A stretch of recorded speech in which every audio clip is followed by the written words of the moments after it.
Halo semuanya, perkenalkan nama saya Yemima Alda Puturuhu, saya mahasiswa dari Telkom University Surabaya.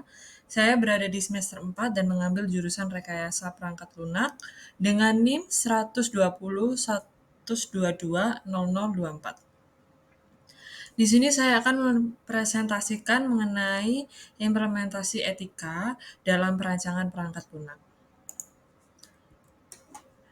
Pada hari ini saya akan membahas mengenai 4 topik pembahasan. Yang pertama yaitu apa itu etika dan teknologi informasi, prinsip etika pada rekayasa perangkat lunak, implementasi etika, dan yang terakhir yaitu kesimpulan. Oke, kita akan masuk ke pembahasan pertama mengenai penjelasan etika menurut Kamus Besar Bahasa Indonesia. Nah, etika dapat dikategorikan ke dalam kelas kata nomina atau kata benda.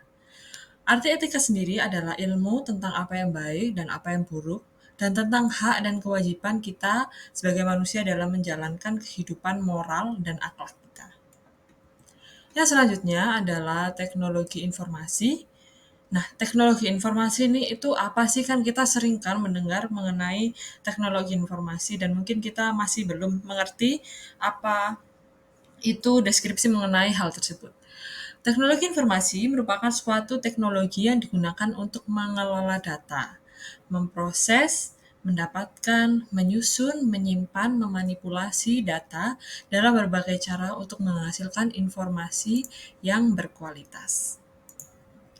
Nah, jadi etika teknologi informasi dapat diartikan adalah sekumpulan atau nilai yang berkenan dengan akhlak atau tata cara yang dianut oleh suatu golongan. Nah, misalnya, saya kan berada di komunitas pengembang sistem perangkat lunak. Pastinya saya akan uh, menaati segala sesuatu etika yang ditetapkan di komunitas tersebut. Oke, selanjutnya kita akan masuk ke pembahasan kita dalam poin ketiga mengenai prinsip-prinsip etika. Nah, seorang software engineer harus mematuhi 3 prinsip berikut. Dalam prakteknya, kode etik dalam penggunaan teknologi informasi di dalam aspek keamanan bisa ditinjau dari 3 hal yang akan saya bahas pada PPT berikut mengenai confidentiality, integrity, dan availability. Poin pertama yang akan saya bahas adalah confidentiality. Confidentiality adalah kerahasiaan. Dalam hal ini adalah informasi yang kita miliki pada sistem database kita yang dirahasiakan dan misalnya orang yang tidak berkepentingan tidak dapat melihat atau mengaksesnya. Misalnya dalam sebuah situasi, saya dalam pengembangan sistem perangkat lunak dan juga teman saya berada di pengembangan sistem perangkat lunak. Tentunya saya akan tidak menyebarkan sistem atau database yang akan saya kembangkan bersama tim saya. Dan juga teman saya tidak akan membocorkan sistem atau database yang mereka kerjakan. Seperti itu. Poin yang kedua adalah integrity. Maksudnya adalah data tidak boleh diubah dari aslinya oleh orang yang tidak berhak, sehingga konsistensi, akurasi, dan validasi data tersebut masih terjaga. Sebagai contoh, dalam suatu kasus sistem pengembangan perangkat lunak, tentunya ada sistem analis dan juga developer. Nah, developer ini tentunya tidak akan mengulik-ngulik data yang telah dimasukkan oleh sistem analis. Serta sistem analis tidak akan mengoprek kode yang telah dituliskan oleh sang developer. Seperti itu. Jadi mereka tidak memiliki hak untuk mengubah selain dari tanggung jawab mereka sendiri. Oke, poin yang ketiga yaitu availability, yaitu memastikan sumber daya yang ada siap diakses kapanpun oleh user, aplikasi, atau sistem yang membutuhkannya.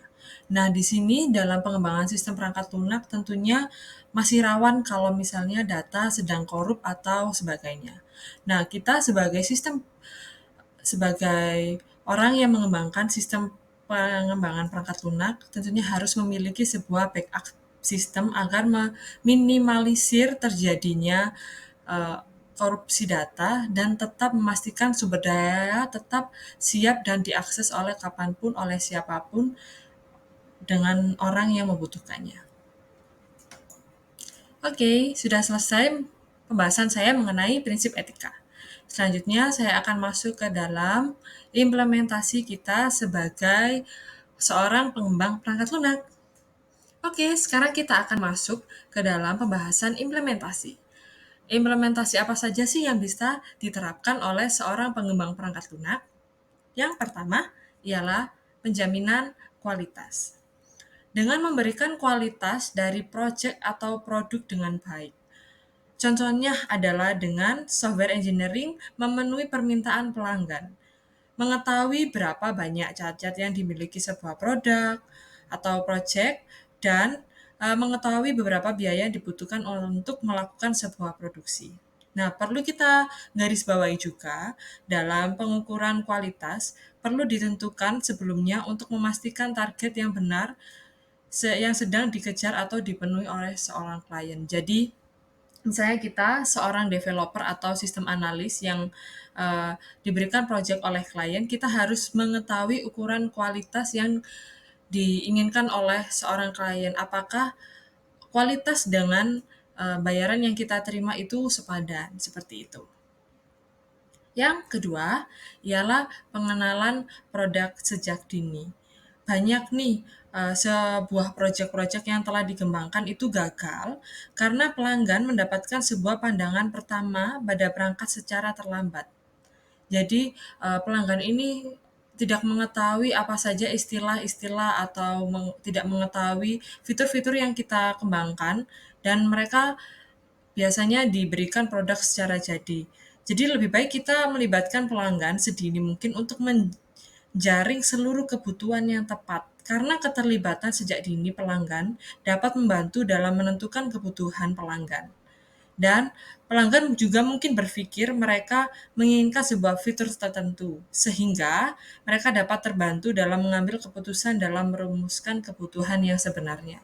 Jadi, hubungan antara sistem analis dan juga klien tidak terlalu istilahnya tidak terlalu awkward, dan kita bisa mengetahui apa saja yang dibutuhkan oleh klien sejak awal pengembangan sebuah produk atau project. Baik, poin selanjutnya yaitu pemeliharaan keamanan.